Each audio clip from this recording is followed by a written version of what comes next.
আজ এই গেস্ট রুমটা আমার হয়েছে, আর কদিন পরেই কোটাল লাহিড়ী বাড়িটা আমার হবে।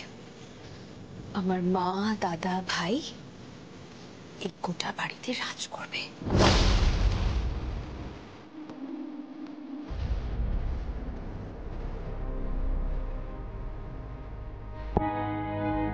কোথায় তুই? তোর সো কল শ্বশুর বাড়িতে। এখানে আমার গ্র্যান্ড এন্ট্রি হয়েছে, বুঝলি তো? আজ রাতেই কাজ শুরু করে দেব। এটা সবার প্রিয় ঠাম্মি আজ রাতেই ইহলোক ছেড়ে পরলোকে শিফট করবে। সংযুক্তা, সংযুক্তা, আমার কথাটা শোন, তাড়াহুড়ো করিস না। ঠাম্মিকে এখনই মারাটা ঠিক হবে না। দাদা, এরা না অনেকটা বেশি গ্রেস পিরিয়ড পেয়ে গেছে, বুঝলি তো? দরজাটা তো বন্ধ করেছি, ঠিক মতো বন্ধ হয়নি নাকি?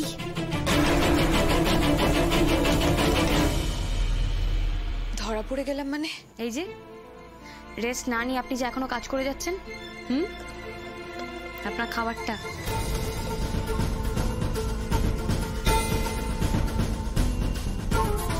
ও, এই কথা? কেন, আপনি আবার কি ভাবলেন? আপনি কি ধরা পড়ে যাওয়ার মতো কিছু করছিলেন? দেখুন, যা ধরা পড়ার মতো তা মুখে বলে থ্রিল নষ্ট হয়ে যায়।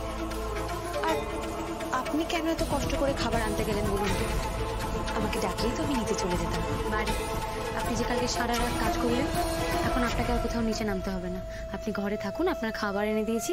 আপনার কিছু দরকার থাকলে বলবেন, আপনাকে কিচ্ছু করতে হবে না। আপনি রেস্ট নিন, ঘুমান, খেয়ে দে। কাজের জায়গায় এরম করে বলার মানুষ আমরা খুব কম পাই, জানেন তো? আর এত আন্তরিকতা পেলে আমি হয়তো ভুলেই যাবো যে আমি ডিউটিতে আছি। ভারী ভালো কথা বলেন আপনি। আপনি নয়, তুমি। আমায় প্লিজ তুমি করে বলো। ঠিক আছে, তুমি। তাহলে শোনো, হ্যাঁ, আমি এখন থাকবো না বাড়িতে, আমি মেডিনেস্টে যাব। আমার ল্যাবে একটা ইম্পর্টেন্ট কাজ হচ্ছে। আমিও যাব, আমার সাথে আদিও যাবে। তবে বাড়ির বাকিরা তো এখানে আছে। আমার ফিরতে ফিরতে রাত 2টো বাজবে। কেমন? তোমার যদি কিছু দরকার হয়, কিছু মনে হয়, বাড়িতে মা আছে, সুমনাদি আছে, ঠাম্মি তো ঘুমিয়ে পড়বে, তুমি ওদেরকে বলতে পারো। কেমন? বুঝতেই তো পারছো, তোমার ওপর সব থেকে বড় দায়িত্বটা দেওয়া আছে। আমাদের পাবলোর দায়িত্ব তোমার। আসছি, কেমন? Take care.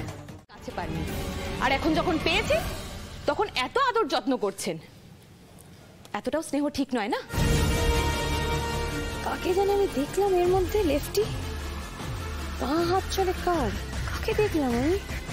সুচিস্মিতা, সুমনা পাবলোর প্রতি একটু বেশি দুর্বল, সেটা আমরা জানি, কিন্তু সেটা তো দোষের নয়, সেটা হওয়াটাই স্বাভাবিক। আন্টি, আমি একবারও কিন্তু দোষ গুণের কথা বলছিই না।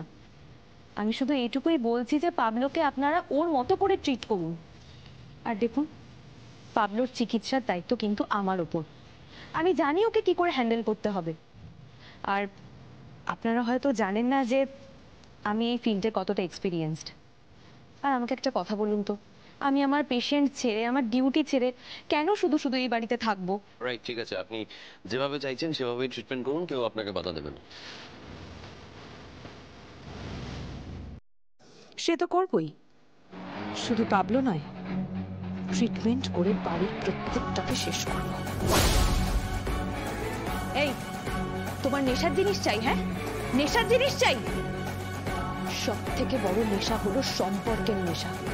তোমার দিদি ঠাম্মা মিসিং, তোমার নেশা এটা হওয়া উচিত ছিল যে তাকে কি করে খুঁজে বার করা যায় সেটা। জ্ঞান, জ্ঞান, এই জিনিসটা আপনি খুব ভালো পারেন, খুব। এই চুপ! আদি শোনো, দেখো, আমি অনেকক্ষণ থেকে ওখান থেকে তোমাকে দেখছিলাম। মানে তোমার মাথায় কিছু একটা চলছে। কি চলছে বলো তো? ঠাম্মির এই মিসিং কেসটা নিয়ে আমার একজনের উপর সন্দেহ হচ্ছে।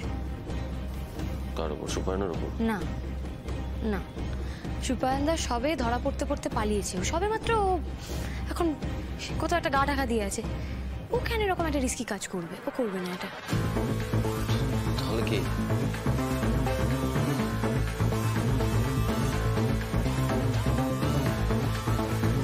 সুচিস্মিতা? আমাদের বাড়িতে বাইরের লোক বলতে একমাত্র এখন ওই আছে। দেখো, একটা রাত মাত্র আমাদের বাড়িতে কাটিয়েছে, ও এরকম একটা কাণ্ড কেন করবে? মানে ওর মোটিভটা কি? আর তাছাড়া ও তো নিজে থেকে এই বাড়িতে থাকতে চাইনি, আমরাই ওকে ইনসিস্ট করেছিলাম এখানে থাকার জন্য। সব ঠিক আছে, এত কি কেনর উত্তর আমার কাছে নেই, আমার কাছে কোনো কিছুর প্রমাণও নেই, কিন্তু সিক্স সেন্স বলে তো একটা জিনিস হয় মানুষের, আর মেয়েদের সেটা কিন্তু বেশি থাকে। আমি আমার ইনস্টিংক্টকেও এইভাবে অবহেলা করতে পারি না আদি। না ঠিক কথাই, আমি তোমাকে বলছি না অবহেলা করতে, কিন্তু তুমি ইনস্টিংক্টের উপর ভরসা করে তো ওকে অ্যাকিউজ করতে পারো না। মানে তুমি এই কথাটা কি ওকে বলতে পারবে? দেখো আমি না ওই সুন্দর আর সুপায়নদার মতন সারপ্রাইজ চাই না। আমি তোমাকে বারবার বলছি না, এই মেয়েটাকে আমি কোথাও একটা দেখেছি, আমার সুচিস্মিতার মুখটা খুব চেনা চেনা লাগছে।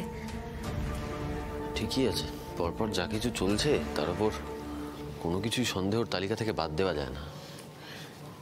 আদি আমাদের না দেওয়ালে পিঠ থেকে গেছে, ঠাম্মিকে না কোথাও পাওয়া যাচ্ছে না। এই যে চাটা, আপনাদের মনের অবস্থা কি আমি কিন্তু সেটা বুঝতে পারছি, আমি জানি। তার জন্যই ঠাম্মাকে সবার আগে টার্গেট করেছি। আনন্দী যাদের নিজের থেকেও বেশি ভালোবাসে, সেই ঠাম্মা, মা, বাবা, এদের প্রত্যেককে আনন্দীর চোখের সামনে আমি মারব। আনন্দী ভেতর থেকে দুমড়ে মুচড়ে শেষ হয়ে যাবে, কাউকে বাঁচাতে পারবে না, কারো মারা যাওয়ার কারণ খুঁজে পাবে না, পাগল হয়ে যাবে আনন্দী, সহ্য করতে করতে একদিন জ্যান্ত লাশ হয়ে যাবে। তখন জাস্ট একটা পিঁপড়ের মতো পায়ে ডলে মারবো আনন্দী, আদি দুজনকেই। ফাইট ব্যাক করার মতো ওদের শক্তি থাকবে না, যা আমার দাদা পারেনি, মা পারেনি, ভাই পারেনি, আমি সেটাই করে দেখাবো। একটা উইকেট পড়লো, আরো 10টা বাকি।